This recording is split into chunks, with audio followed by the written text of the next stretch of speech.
பப்பேட்ல சொத்து சேர்த்தவங்க, இங்க செயலூர்ல சொத்து சேர்த்தவங்க என்ன ஒரு 10-15 வருஷத்துக்கு முன்னாடி வரப்ப என்ன சொன்னாங்க? இந்த காட்டுக்குள்ள அது 20 வருஷம் முன்னாடி என்ன சொன்னாங்க? இந்த ஏரியா பக்கமே வராம ஓடிலாம் போனான். ஆனா அதையும் தாண்டி முதலீடு பண்ணவங்கள நீ இடம் இருக்காங்க. அதுல நீ எதாவது டவுட் இருக்கா உங்களுக்கு? கிடையாது. இப்ப இந்த ஏரியா பக்கம் வாங்கவே கூடாதுன்னு ஓடி போடுவாங்க. எத்தனை பேரு நீங்க என்ன வாய்ப்பு இழந்திருக்காங்க? கோடீஸ்வரர் ஆகக்கூடிய வாய்ப்பை இழந்திருக்காங்க. ரைட்டா? அப்போ என்ன நம்ம முதல்ல முடிவு பண்ணணும்னா, எந்த இடத்தை பார்த்து நம்ம ஓடணும், முதல்ல அந்த இடத்த வாங்கிக்கணும். எந்த இடம் நமக்கு பிடிக்கலையோ அந்த இடத்த முதல்ல. அப்ப இடம் பிடிக்குதான் கேட்கிற கேள்வி தப்பு. தப்பு தானே சார்? பிடிச்சு வாங்கி கோடீஸ்வரர் இல்ல இல்ல, எது பிடிக்காத இடத்த வாங்கினதுதான் கோடீஸ்வரர். ரைட்டா? பிடிக்கிறதுக்கு முன்னாடி ரேட்டு கம்மியா இருக்கும்ல, அதுதான் இல்லையா? ஒரு இடம் பிடிக்காம இருக்கிறது ஒரு ரேட் என்ன இருக்கும்? கம்மியா இருக்கும். எல்லாரும் பிடிச்சிச்சுன்னா ரேட் என்ன ஆகும்? பல ஏறிடும். ஊரை பார்க்க வந்து ஒரு 10 இல்ல 5 வருஷத்துக்கு முன்னாடி யாருமே பிடிக்காது. இப்ப பஸ் ஸ்டாண்ட் வந்து பிடிக்குதா பிடிக்கல? எப்படி பிடிக்குது? ரொம்ப பிடிக்குது. 5 கோடி வரலும் பிடிக்குது. எவ்வளவு கோடி? 5 கோடி வரலும் பிடிக்குது. புரியுதா? ஆனா 5 லட்சம் 10 லட்சம் 20 லட்சம் 30 லட்சம் இருக்கிறப்ப பிடிக்கல. ரைட்டா? எவ்வளவு பேரு ஊரை பார்க்கறதுனாலே வாங்காம அன்னைக்கு புறநகரா இருந்தது. அன்னைக்கு என்ன நகர்? இன்னைக்கு என்னது?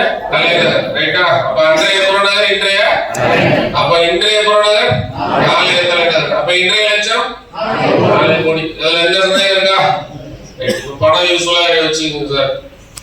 ஒரு 10 லட்சம் ரூபாய் ஒரு லாக்கர்ல போட்டு பூட்டி வச்சிட்டோம்.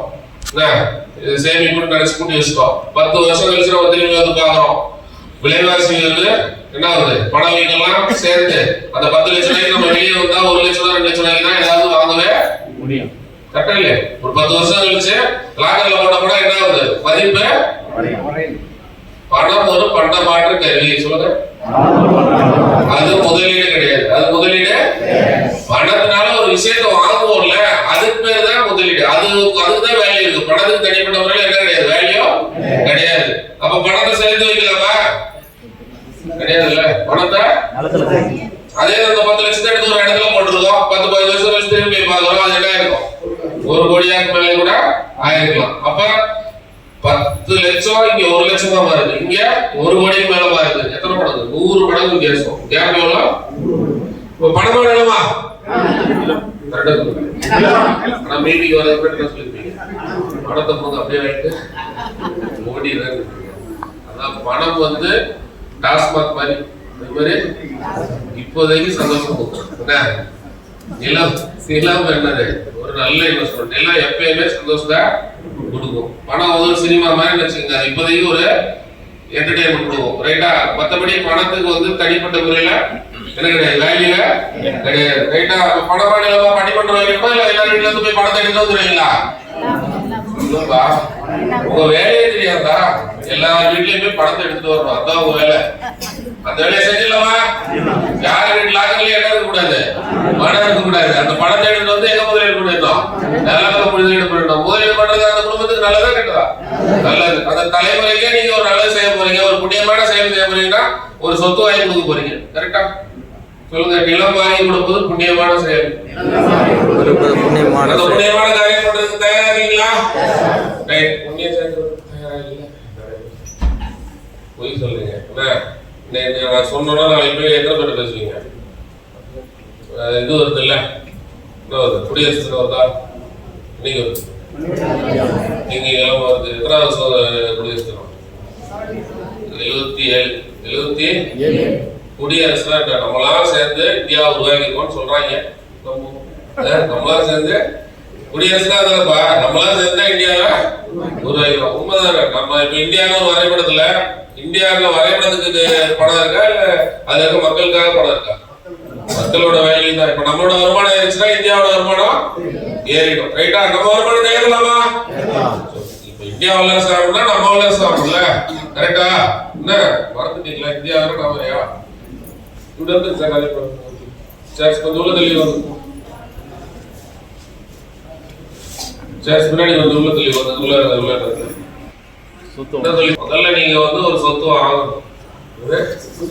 சொத்து வாங்குனீங்கன்னா என்னது? நீங்க போய் பேசுறப்ப கொஞ்சம் உங்களுக்கு ஈஸியா இருக்கும். நம்ம ஒரு சொத்து வாங்கலாமா? ஒரு இடம் வாங்கணும்னு நம்ம ஒரு எண்ணத்துல முதல்ல முடிவு பண்ணிருக்கோம். எங்க பண்ணணும்? என்ன வந்தோம்னா என்ன வரும்? சொல்லு. என்ன வரும்? சொல்லுங்க. நான் இடம் வாங்கிட்டேன். கேளுங்கள் கொடுக்கப்படும். அப்ப என்ன சொல்லுவோம்? யார வந்தாலும் நான் ஒரு இடம் வாங்கிட்டேன். அட்லீஸ்ட் ஒரு 10,000 கொடுத்தாலும் புக் பண்ணியாவது வைக்கலாம். என்ன பண்ணணும்? 10,000 கொடுக்கும் போதுல புக்கிங்காவது போடணும். புக்கிங் போட்டு வச்சாதான் நமக்கு என்ன வரும்? வாங்கணும்ன்ற எண்ணம் வரும். நம்ம பிள்ளையார் சொல்லியே போடலன்னா வாங்குவோமா? சொல்லுப்பா. பிள்ளையார் சொல்லியாவது போடணும்ல. போடலாமா? முதல்ல ஒரு 10,000 கொட்டி முதல்ல நான் ஒரு இடம் வாங்க போறேன்ற ஒரு தன்மையை முதல்ல நமக்குள்ள கொண்டு வரணும். ரைட்டா? நம்மகிட்ட காசு அதுக்கு மேல இருக்க வேணாம். என்ன நம்ம அந்த தன்மையை முதல்ல நமக்குள்ள கொண்டு வந்துடலாம். நம்ம சொன்னோம்ல, சொத்து சேர்ப்பதே கோடீஸ்வர பழக்கம். ரைட். அடுத்த பழக்கம் தான் நம்ம சொல்லி தரோம். இன்னொரு என்ன பழக்கம்? வணிகம் செய்வதே கோடீஸ்வர பழக்கம். இந்த ஹோட்டல் ஓனர் என்ன பண்றாரு? வணிகம் பண்றாரு. இந்த ரோட்ல இருக்க எல்லாரும் என்ன பண்றாங்க? வணிகம் பண்றதுனா அது ஒரு கோடீஸ்வர பழக்கம். ரைட்டா? இந்த கடை ரிலையன்ஸ் அம்பானி என்ன பண்றாரு? வணிகம் பண்றாங்க. சரவணாஸ் என்ன பண்றாங்க? வணிகம் பண்றாங்க. பேங்க் என்ன பண்ணுது? வணிகம் பண்ணுது. எல்லாம் சுத்தி எல்லாரும் என்ன பண்றாங்க? நீங்க மட்டும் வேலைக்கு போறீங்க. வேலைக்கு போறது வந்து என்னது?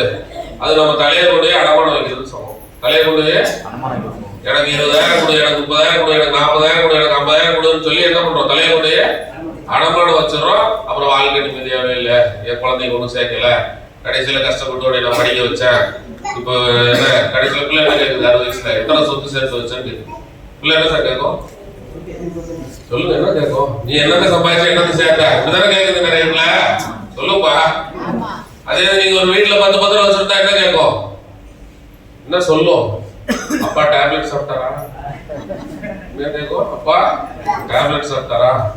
அப்பா சாப்பிட்டதுக்கு அப்புறம் நம்ம எல்லாம் சாப்பிடும். ரைட்டா? அப்பா அப்பப்ப கரெக்டா கவனிச்சுக்குமா? அப்பான்ற பேர் பெருசுன்னு மாறிடும். சொத்து இல்லைன்னா என்ன மாறிடும்? பெருசு. என்ன ரொம்ப தொலை பண்ணுறது? டிக்கெட் வாங்கி கொடுத்துரு. என்ன வாங்கி கொடுத்துரு? கரெக்டா இல்லையா? இப்ப முதியோர் இல்லம்னா அனுப்புறது இல்ல. எங்க அனுப்பிடுறாங்க? வேற முதியோர் இல்லத்துல சேர்த்தா நம்ம மாசம் காசு கேட்டுட்டு இருப்பாங்க. இதுதான் எங்க அனுப்பிச்சிடலாம்?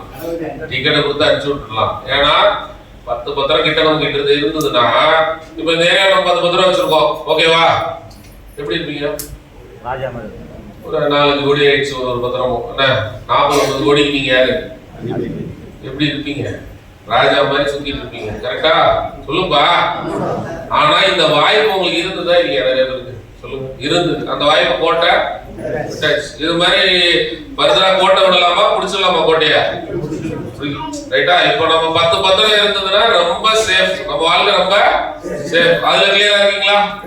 நம்ம 10 பத்திரம் இருந்தா நம்ம வீட்டுக்கு நம்ம சுகமா இருப்போம். இல்லைன்னா சுமையா இருப்போம். இல்லைன்னா நீங்க சுமையா இருக்கணுமா சுகமா இருக்கணுமா? சுகம் தானே. வீட்டுக்கு சுகமா இருந்தா தான் நல்லது. பிள்ளைகள தப்பு கிடையாது. பிள்ளைகள தப்பு. ரைட். அதோட வாழ்க்கையை பார்க்க ஆரம்பிச்சிருக்கோம். கரெக்டா? நம்ம வாழ்க்கையும் குழந்தை வாழ்க்கையும் சேர்த்து பார்க்கணும். கரெக்டா? ரைட். 10 பத்திரம் சம்பாதிக்கிறதுக்கு நாங்க ஒரு ஃபார்முலா சொல்றோம். ஏத்துக்கலாமா? சொல்லுங்கப்பா. ரைட். இப்போ எல்லாம் ஆரம்பம் இருப்பாங்களாமா? டிஜிட்டல் மேனேஜர் இல்ல வேணா அதான் ஆறாம் லெவல்ல இருப்பாங்களா? ஆறாம் ரெண்டு டிஆர் இருப்பாங்களான்னு கேட்குறேன். டிஆர் இருக்காங்களா? சரி. நம்ம நிறுவனத்துல வந்து ஒரு டிஆர்எம் பொசிஷன்ல நீங்க ஜாயின் பண்ணிக்கின்னு வச்சுக்கோங்க. Deputy regional manager. சொல்லுங்க. உங்களுக்கு வந்து 4% கமிஷன். எவ்வளவு கமிஷன்? ஒரு 10 லட்சம் ரூபாய்க்கு ஒரு மணி விற்பனை பண்றீங்கன்னு வச்சுக்கோங்க. எவ்வளவு கிடைக்கும்? 40,000 ரூபாய் பிளஸ் ஒரு 10,000 ரூபாய் ஸ்பாட் இன்சென்டிவ் சொல்லுவோம். மொத்தம் எவ்வளவு கிடைக்கும்? 50,000 ரூபாய். இது மாதிரி உங்க போன்ல இருக்கிற 500 போன் நம்பர் இருக்கும் அவங்ககிட்ட. இந்த திங்கட்கிழமைக்குள்ள வந்தே வாரம் சொல்லுங்க. சொல்லுங்க. சொல்லுவாங்க. என்ன 500 பேருக்கு போன் பண்ணி என்ன சொல்லணும்? என்னைக்குள்ள? திங்கட்கிழமைக்குள்ள சொல்லலாமா? சொல்லி என்ன சொல்லணும்? ஒரு தேசப்பற்று அவங்களுக்குள்ள உண்மையிலே மறந்துட்டாங்க எல்லாரும். என்ன பண்ற யாருனாலும்னா அது நிறைய விஷயங்கள்லாம் மறந்துடுறாங்க. நம்ம வந்து திரும்ப எழுப்புவோமா? ரைட். நம்ம இந்த இந்தியன்ற உணர்வோட எல்லார்ட்டையும் பேசணும்னா இந்த 500 பேர்கிட்ட ஒரு 10 சேல் இருக்கும். என்ன சேல் இருக்கும்? இப்போ உடனே வாங்குற மாதிரி ஒரு மாசத்துல வாங்குற மாதிரி இருக்கும். ஓகே. அப்ப எவ்வளவு நமக்கு வருமானம் எடுத்துடலாம்? ஒரு 5 லட்சம் ரூபாய் வருமானம் எடுத்துடலாம். யாரு வந்தே மாதிரி சொன்னா? யார் சொல்லணும்? சொல்லிடலாமா? ஒரு 5 லட்சம் ரூபாய் வருமானம் இப்ப உங்க பாக்கெட்ல இருக்கு, எடுத்துடலாம். இது வந்து தொடர்ந்து வரணும்னா என்ன பண்றோம்னா ஒரு டீம் ஃபார்மேஷன் பண்றோம். என்ன ஃபார்மேஷன்? ரைட். இப்ப நம்மளால 10 சேல் எடுக்க முடியும்னா இன்னொருத்தரால எடுக்க முடியுமா? நம்மளால 10 சேல் எடுக்க முடியும்னா இன்னொருத்தராலையும் எடுக்க முடியும். அதுக்கு நம்ம சப்போர்ட் பண்ண போறோம். ஃபர்ஸ்ட் 10 சேல் நம்ம போட்டோம்னா நமக்கு புரிஞ்சிருமா பிசினஸ்? பிசினஸ் புரிஞ்சா நம்ம சொல்லி கொடுக்க முடியுமா? முடியும். கரெக்டா? அப்போ நாம ஒரு 100 பேர், அந்த 500 பேர்ல ஒரு 100 பேர் என்ன செய்ய சொல்றோம்? வணிகம் செய்யற கோடீஸ்வர பழக்கத்துக்குள்ள வர சொல்றோம். என்ன கோடீஸ்வர பழக்கம்? வணிகம் செய்வது கோடீஸ்வர பழக்கம் இல்லையா? அந்த வணிகம் செய்யறதுக்கு யார் சப்போர்ட் பண்ண போறா? நிறுவனம் இல்லையா? நிறுவனம் என்ன பண்ண போகுது? நீங்க 10 சேல் எடுக்கிறதுக்கு ஒரு 40-50 கூட எடுத்துட்டு போவீங்க. பிறகு 40-50 தடவை போவீங்க. நிறைய பேருக்கு 40-50 தடவை கட்டி தான் ஒரு 10 ரெஜிஸ்ட்ரேஷன் நடக்குது. ஓகேயா? அப்போ ஒரு காருக்கு எவ்வளவு செலவு? 5000 சில சமயம் 7000-8000 கூட ஒரு போக்குவரத்துக்கு மொத்தமா எடுத்தீங்கன்னா ஒரு தடவை நீங்க போயிட்டு வந்தீங்கன்னா ஒரு ஆள் மினிமம் செலவு 10,000 ரூபாய் செலவாயிடுது. ஓகே, அங்க ஃபுட்டு அது இது இருக்குல்ல. அப்போ ஓவராலா நீங்க ஒரு 10 சேல் எடுக்கிறதுக்கு நிறுவனம் என்ன செய்யணும்? லட்சக்கணக்குல செலவு பண்ணணும். ரைட்டா? லட்சக்கணக்குல உங்களுக்கு வேற யாராவது செலவு பண்றதுக்கு உங்க வீட்டுல இருக்காங்களா? சொல்லுங்க. அப்ப நிறுவனம் செலவு பண்ணுதுன்னா நீங்க என்ன பண்ணணும்? சொல்லுங்க.